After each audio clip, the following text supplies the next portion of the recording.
নমস্কাৰ সকলোকে সুপ্ৰভাত জনাই দা ইনফো চেনেলটোলৈ স্বাগতম জনাইছোঁ আৰু দিবলৈ লৈছোঁ কেইখনমান বাতৰি কাকতৰ মুখ্য পৃষ্ঠাৰ কেইটামান বাতৰি। মোৰ লগত আছে দৈনন্দিন বাৰ্তা কাকতখন। দৈনন্দিন বাৰ্তা কাকতখনৰ প্ৰথম পৃষ্ঠাত প্ৰকাশ পাইছে ৰাজ্যৰ ভিন্ন প্ৰান্তত প্ৰচণ্ড শিলাবৃষ্টি, প্ৰকাণ্ড শিলৰ শুভ্ৰ তুলিচা সদৃশ পৰিৱেশ। শিলাবৃষ্টিৰ বহৰমপুৰত 2 শতাধিক পগলীৰ মৃত্যু। দেশৰ ক'ভিড আক্ৰান্ত সংক্ৰমণ হ্ৰাস হ'লে ঊৰ্ধ্বমুখী মৃত্যুৰ সংখ্যা পৰিসংখ্যা। আৰু এই এটা গুৰুত্বপূৰ্ণ বাতৰি প্ৰকাশ পাইছে। আৰু যোৱাকালি যি শিলাবৃষ্টি হৈছিল আৰু শিলাবৃষ্টিত ইতিমধ্যে বহৰমপুৰত 2 শতাধিক পগলীৰ মৃত্যু ইতিমধ্যে এই বাতৰিটো প্ৰকাশ পাইছে মুখ্য পৃষ্ঠাত দৈনন্দিন বাৰ্তাত। আৰু 216 ফুট উচ্চতাৰ সমতাৰ প্ৰতিমূৰ্তি উদ্বোধন কৰিলে প্ৰধানমন্ত্ৰী নৰেন্দ্ৰ মোদীয়ে। যোৱাকালি যি তেখেতে 216 ফুট উচ্চতাৰ এটা সমতাৰ প্ৰতিমূৰ্তি তেখেতে যোৱাকালি উদ্বোধন কৰিছিল আৰু সেই বাতৰিটো ইয়াতে মুখ্য পৃষ্ঠাত স্থান লাভ কৰিবলৈ সক্ষম হৈছে। আৰু 14 মাৰ্চৰ পৰা অসম বিধানসভাৰ বাজেট অধিৱেশন, এইটো এটা বাতৰি প্ৰথম পৃষ্ঠাত লাভ কৰিছে। আৰু যিহেতু সৰ্বানন্দ সোণোৱালৰ যি মন্ত্ৰিত্ব লাভ কৰিছিল তেখেতে, তাৰপিছত খালী হৈ পৰিছিল পদটো আৰু নিৰ্বাচন আয়োগে ইতিমধ্যে জাননী জাৰি কৰিছে। আৰু 7 মাৰ্চত মাজুলীত উপ নিৰ্বাচন অনুষ্ঠিত হ'ব।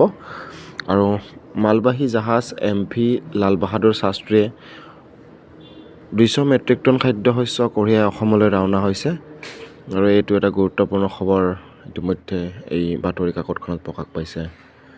আৰু বিদ্যাদেৱীক আৰাধনা ডাইনীৰ সন্দেহত মহিলাক হত্যা। ডিমাকুছী শিমলুগুৰিত ডাইনীৰ সন্দেহত হত্যা 4 সন্তানৰ মাতৃ ফুলমণি গৌৰক।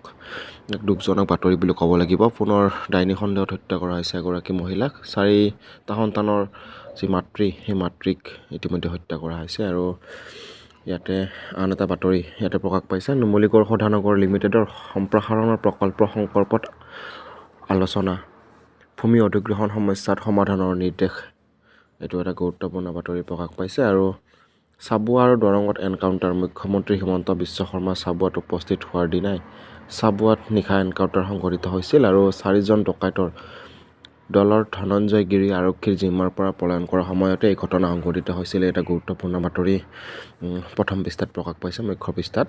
আৰু যিহেতু লতা মংগেশকাৰ যি স্বাস্থ্যৰ অৱনতি ঘটিছিল আৰু পুনৰ চিকিৎসালয়ত কোকিলকণ্ঠী লতা মংগেশকাৰ, এইটো এটা বাতৰি অনুৰাগীসকলৰ এক দুখজনক বুলি ক'ব লাগিব। কাৰণ যিহেতু স্বাস্থ্যৰ অৱনতি ঘটা বুলি বিভিন্ন সংবাদ মাধ্যমত প্ৰকাশ হৈ আহি আছে। আৰু অসম কোম্পানীৰ 14খন বাগিচাৰ মালিক BR চেট্টি পলাতক অৱস্থাত আছে, এইটো এটা বাতৰি প্ৰকাশ পাইছে। আৰু অমিত শ্বাহৰ 300-400 অখিলেশ্বৰ উত্তৰ প্ৰদেশৰ আসন লাভৰ উপৰ্যুপৰি দাবী ৰাজনৈতিক দলৰ। আৰু 300-400খন আসন যি পোৱাৰ অমিত শ্বাহে ইতিমধ্যে দাবী কৰিছে। আৰু বাগবৰ সমষ্টিত প্ৰশাসনৰ উচ্ছেদ আৰু বিধায়ক চেৰমান আলীৰ সমষ্টিত অভিযান অব্যাহত। আৰু বৰপেটা সমষ্টিৰ মাটি বেদখলৰ পুনৰ সঁহাৰি। আৰু 6জন তৰশৰ অভিযোগৰ কলিয়াবৰ চক্ৰ বিষয়াৰ নেতৃত্বত উচ্ছেদ অভিযান চলোৱা হৈছে বুলি এটা বাতৰি মুখ্য পৃষ্ঠাত প্ৰকাশ পাইছে। আৰু নগাঁৱত 86,950 গৰাকী ঘৰুৱা মহিলা আৰু ক্ষুদ্ৰ হিতাধিকাৰীয়ে কোঠাৰ মাৰি ভাঙিলে বিকল আঁচনিৰ ফিল্টাৰ দমকলসমূহ। আৰু পশ্চিম দৰঙত এই অনিয়মৰ ঘটনা সংঘটিত হৈছে।